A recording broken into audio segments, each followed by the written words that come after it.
नमस्कार, मैं राकेश परमार और आप देख रहे हैं महत्वपूर्ण मुद्दा। मित्रों, महत्वपूर्ण मुद्दे में आज एक ही महत्वपूर्ण मुद्दा है। बिहार के अभूतपूर्व मुख्यमंत्री, मैं कहूंगा कि ऐसा दिव्य ज्ञान वाला मुख्यमंत्री इसके पहले भारतीय राजनीति में नहीं मिला था। काम शास्त्र पर जो उनका ज्ञान है वह यूं ही नहीं है, उसके लिए उन्होंने अपना कठिन परिश्रम करके अपने आप को इस मुकाम तक तो पहुंचाया होगा। मतलब 3 इडियट का वो डायलॉग जो है ना कि अपने आप को इतना बड़ा चमत्कारी महापुरुष कोई कैसे बना सकता है, उस डायलॉग को याद करिए। नीतीश कुमार ने अपना वहां तक पहुंचाया है। वैसे जो काम शास्त्र पर आधिकारिक पुस्तक है, जिसको हम काम सूत्र के नाम से जानते हैं, कई तरह की फिल्में बनी हैं, कुछ C ग्रेड बनी है, कुछ A ग्रेड की फिल्में भी काम सूत्र पर बनी है। कई विदेशी फिल्मकारों ने इस पर बहुत बढ़िया चित्रण किया है और उसमें अश्लीलता भी नहीं है। बहुत सारे फिल्मकारों ने उसमें सिर्फ काम शास्त्र के नाम पर गंदगी परोसा हुआ है, लेकिन मैं काम शास्त्र के उस विधा की बात करूंगा जो हमारे खजुराहो के मंदिर में मिलता है और कई जगह इस तरह के चित्र दिखाए गए हैं। वो मैं इसकी उदाहरण इसलिए दिया हूं कि मैंने कहीं पढ़ा था, चूंकि लिखने पढ़ने की आदत है, पढ़ते रहते हैं, चूंकि रोज बोलना है तो कहीं ना कहीं से ज्ञान तो लेना पड़ेगा। ये ज्ञान का भंडार अंदर तो है नहीं। तो मैंने पढ़ा था कि शायद काम शास्त्र के रचनाकार ने जो काम क्रीड़ा का आसन बताया हुआ है, उन सारे आसनों को उन्होंने स्वयं एक्सपेरिमेंट किया है कि इज इट पॉसिबल और नॉट। कुछ आसनों को उन्होंने दूसरों को करते हुए देखा है और कुछ आसनों का उनको दिव्य ज्ञान हुआ, जिसको उन्होंने कहा कि शायद इससे चरमोत्कर्ष आनंद की प्राप्ति होगी, और हुई। तब जाकर के उन्होंने इसको कलमबंद किया और एक बहुत महानतम ग्रंथ काम शास्त्र का रचना किया। वो तो ऋषि बादशाह थे, उनको बारंबार प्रणाम है, क्योंकि प्रणय इंसान का मनुष्य के उत्पत्ति होने का आधार है। इसको गंदगी के रूप में ना लेना चाहिए, इसको तो बहुत बढ़िया ज्ञान वर्धन के रूप में लेना चाहिए। लेकिन अब आते हैं नीतीश कुमार के आधुनिक काम ज्ञान पर। नीतीश कुमार ने काम ज्ञान उस स्थान पर वर्णन किया है जहां के खांसने को भी कलम बंद किया जाता है। मतलब वो रिकॉर्ड है, बिहार विधानसभा का धरोहर है। विधायी कामों में जो लेखा जोखा रखा जाता है, जिसको कलम बंद कर रखा गया था, वो इतिहास का विषय बन गया, अब वो धरोहर हो गई है विधानसभा की। वहां उन्होंने बोला है बिहार में इसका विरोध हो रहा है। कई महिला संगठनों ने अश्लीलता फैलाने का बात किया है, लेकिन केस नहीं हो सकता, क्योंकि विधानसभा और लोकसभा के अंदर, मतलब सदन के अंदर बोले गए बात पर बाहर में केस नहीं हो सकता। तो नीतीश कुमार को इस बात का ज्ञान था कि मैं कितना हूं अश्लीलता फैला दूं, यह चर्चा होगा, बाहर में इस पर वर्णन नहीं होगा। अब जितना मैं नीतीश कुमार को जानता हूं, देखिए, नीतीश कुमार ना बैरोमीटर मिलीमीटर से नाप के बोलने वाले आदमी हैं। कब क्या बोलना है, कितना बोलना है, उसका बोलने की साउंड को किस रूप में प्रस्तुत करना है, उसका भावार्थ क्या होगा, वो सब नाप तोल करके नीतीश कुमार बोलते हैं। नीतीश कुमार ऐसे नहीं बोलते। नीतीश कुमार ने जो विधानसभा में काम शास्त्र का दिव्य ज्ञान दिया था, वो भी वो अनायास उनके मुंह से स्लिप ऑफ टंग नहीं था। जिस शब्दों का उन्होंने इस्तेमाल किया वो निहायत छिछोरापन हल्के दर्जे का था, इसलिए मैं उसका इस्तेमाल नहीं करूंगा। क्योंकि उन्होंने वात्स्यायन के काम सूत्र की रचना करने वाला ऋषि वात्स्यायन जैसा साफ सुथरा और स्वच्छ ज्ञान के तहत प्रस्तुत नहीं किया है जिसकी चर्चा किया जाए, और चर्चा किया जाता है, किया जाएगा। ऋषि वात्स्यायन के काम सूत्र पर खुले मन से चर्चा किया जाएगा, क्योंकि वो यथार्थ है, सत्य है, और वही एकमात्र सत्य है जिससे मनुष्य की उत्पत्ति होती है। आज हम हैं, आज हमारी आगे वाली जनरेशन है, और आगे वाली जनरेशन आएगी, वो उसी काम विधि की वजह से आएगी। तो वो पाप के श्रेणी में नहीं माना जाता। लेकिन जिस तरह के वर्णन का उन्होंने कहा बाहर करेंगे अंदर करेंगे, वो मैं नहीं कहना चाहता, क्योंकि वो बड़ा छिछोरापन के रूप में लगा मुझे।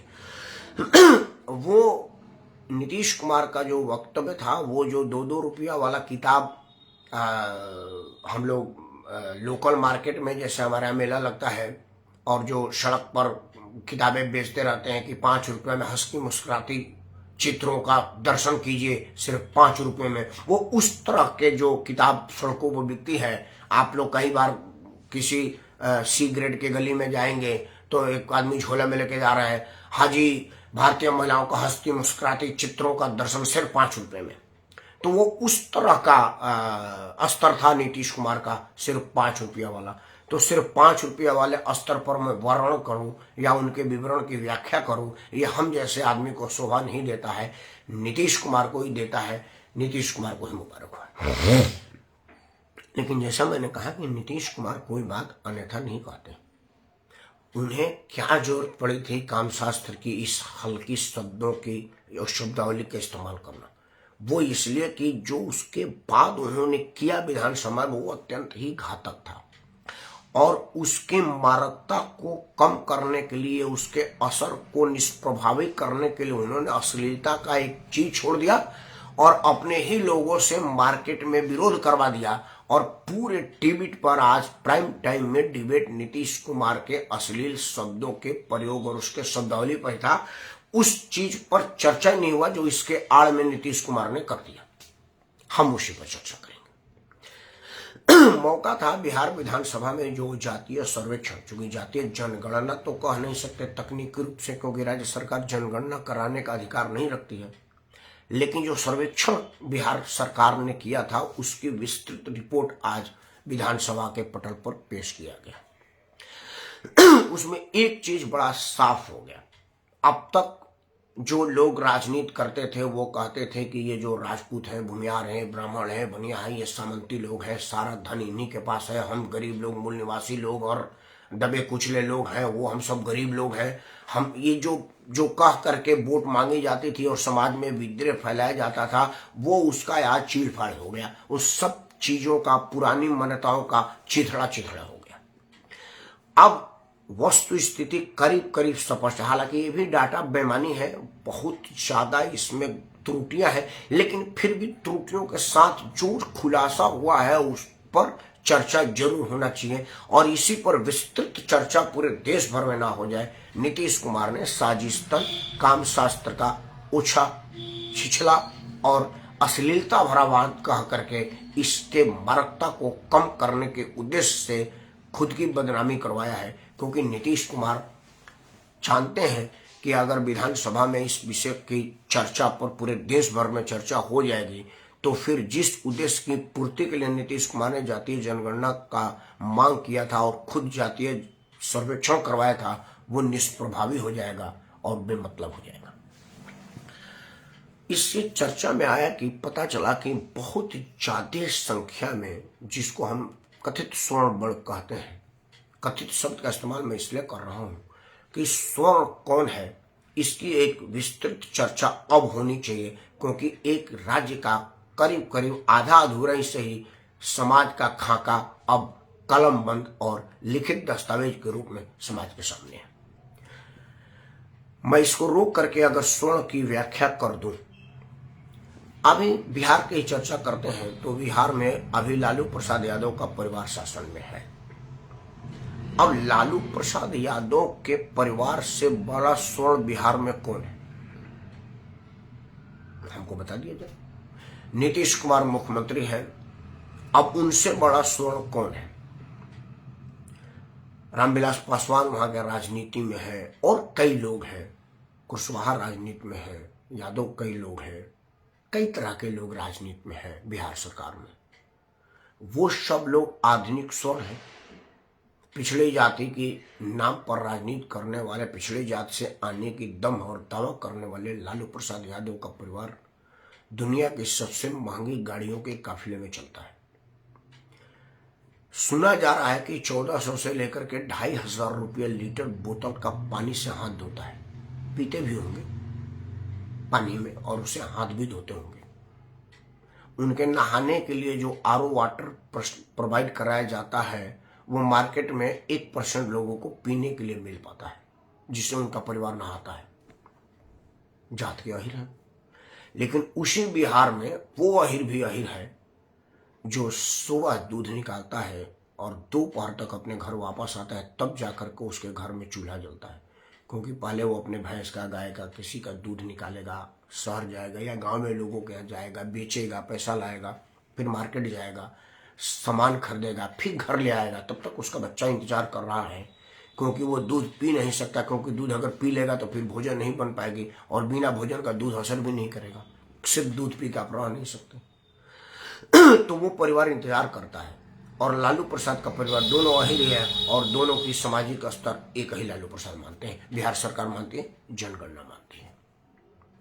इस पर ही चर्चा ना हो जाए, इसीलिए नीतीश कुमार ने ये निहायत ही घटिया शब्दों का इस्तेमाल विधानसभा के अंदर किया, ताकि चर्चा इसी पर हो। मैं मांग करता हूं, नीतीश कुमार ने जिस तरह से आज जातीय सर्वेक्षण, जिसका मांग जनगणना के रूप में वो कर रहे हैं, वो सर्वेक्षण करने के पहले लालू प्रसाद का परिवार, लालू प्रसाद स्वयं, नीतीश कुमार और जो लोग इसके समर्थन में थे, वो लोगों का एक शब्द था, वो एक कहना था कि भाई जातीय जनगणना में सरकार को क्या ऐतराज है, कम से कम इससे ये तो पता चल जाए कि किस जाति की क्या संख्या है और हम उसके बेनिफिट के लिए योजना बना सकें। बिहार विधानसभा में ऑफिशियल स्टेटमेंट में नीतीश कुमार ने जातीय जनगणना, जिसको मतलब तकनीकी रूप में सर्वेक्षण कहा जाएगा, उसको आधार मान करके आज उन्होंने आरक्षण की सीमा 75% करने का बिहार विधानसभा से प्रस्ताव पारित करवा दिया। मतलब जातीय जनगणना उन्होंने जनसंख्या के आधार पर विकासकारी योजनाओं को बनाने के लिए नहीं कहा था, इसको जातीय विद्वेष फैलाने और आरक्षण के धार को और मजबूत करने और समाज में सामंजस्य के जगह मार काट कराने की स्थिति को उत्पन्न कराने के लिए किया था। अब 75% आरक्षण के बाद सिर्फ 25% रह जाएगा, जिस 25% में ये आरक्षण वर्ग के लोग भी फार्म भर सकते हैं और सामान्य वर्ग के लोग भी भर सकते हैं। इसकी स्थिति उत्पन्न ये होगी कि जो स्वर्ण समाज, जिसको वे कथित स्वर्ण कहते हैं, वो बेरोजगार होंगे तो सड़क पर छिनताई करेंगे, जैसा बिहार में चालू हो गया। मतलब बिहार सरकार यह चाहती है और देश भर में यह चाहती है कि जो लोग अनारक्षित वर्ग के लोग हैं वो सड़क पर छिनताई, बलात्कार और मारपीट करें, क्योंकि वो भूखे रहेंगे तो सड़क पर क्या करेंगे, मारे काट तो करेंगे, छिनताई करेंगे। इससे देश में लॉ एंड ऑर्डर की स्थिति वैसी होगी जो आज बिहार में हो गई है। तो नीतीश कुमार और लोग जो इसके समर्थन में है, वो देश भर में आगजनी मचाने का प्रयास करते हैं। मतलब एक नया सीरिया, इराक, ईरान और इथियोपिया बनाने का प्रयास हो रहा है हमारे देश में। शांति प्रिय देश को अशांति के आग में झोंकने का साजिशतन कुचक्र रचा जा रहा है। और वो इसलिए रचा जा रहा है कि जब आप आपस में एक दूसरे को बंदूक ताल लेते कि तू यादव है, तू कुर्मी है, तू कोयरी है, तू ब्राह्मण है, तू दुबे है, तू ब्राह्मण है, तू क्षत्रिय है, ताकि वो लोग आपस में ही एक दूसरे पर बंदूक ताने, उनकी बंदूक लालू प्रसाद परिवार की तरफ ना जाए कि भाई 7वीं में 7 बार फेल तो मैं भी हुआ हूं, तो उप मुख्यमंत्री मैं क्यों नहीं हूं, यह चर्चा ना होने लगे। अहिर का बेटा तो मैं भी हूं, फिर लालू प्रसाद का अनपढ़ गंवार और करीब करीब बेहुदा बेटा हवाई जहाज में जन्मदिन क्यों मना रहा है, यह चर्चा ना हो। इसीलिए समाज में इतना विद्वेष फैला दो कि लोग एक दूसरे के सामने बंदूक तान के खड़े रहें, बल्कि बंदूक चला दें और एक आध लोग मर जाए, 10-20 लोग मर जाए, 100, 200, 500, 1000 लोग मर जाए, ताकि टीवी डिबेट में, लॉ एंड ऑर्डर में सिर्फ कौन किसको मारा, किस लिए मारा, इसी पर चर्चा हो। वो चर्चा हट जाए कि आखिर बाप ने चारा घोटाला किया, बेटा ने क्या किया, जिसके पास अकूत संपत्ति आया है, इस पर चर्चा ना हो।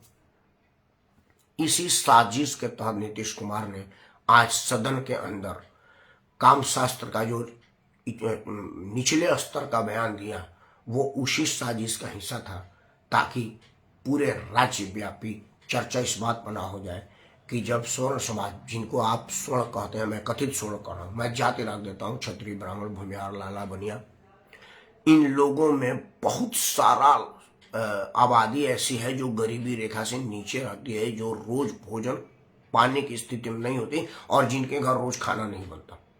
लेकिन उनको आरक्षण की जरूरत नहीं है, क्योंकि वो स्वर्ण जाति से है। उनके मन में जब आएगी कि भाई कोयरी, कुर्मी, अहिर, यादव, मुसलमान, फलाना ढिमाका हमसे ज्यादा आर्थिक रूप से स्वतंत्र हैं, लेकिन आरक्षण उनको मिला हुआ है और हम आर्थिक रूप से बिल्कुल निर्धन और बिल्कुल बेकार हैं। मतलब स्थिति मेरी है कि मैं हाउ टू मैथ की भी स्थिति में नहीं हूं, लेकिन आरक्षण मुझे नहीं मिला है, तो आगे क्या करेगा? बंदूकें उठाएगा।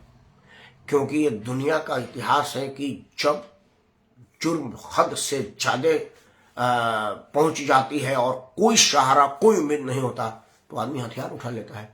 तो क्या देश के राजनीतिक दल समाज को हथियार उठाने पर मजबूर कर रहे हैं या हथियार उठाने की सलाह दे रहे हैं? मैं नहीं समझ पा रहा। नीतीश कुमार के आज के विधानसभा में काम शास्त्र पर दिए ज्ञान पर तो मैं चर्चा नहीं करूंगा, क्योंकि वो चाहते थे कि इसी पर चर्चा हो, लेकिन नीतीश कुमार बड़े साजिश करता है। उनकी जो साजिश थी विधानसभा में वो प्रस्ताव लाना कि जब इतनी ज्यादा संख्या है तो आरक्षण के स्तर को और आरक्षण के सीलिंग को बढ़ा दिया जाए, वो इस अश्लीलता में दब गया। मैं आपको वहीं लेकर के आऊंगा कि अगर आर्थिक रूप से कमजोर स्वर्ण समाज में भी है, कथित स्वर्ण समाज में, तो फिर आरक्षण का आधार आर्थिक ही क्यों न कर दिया जाए? कि गरीबी जात देकर के तो आती नहीं है।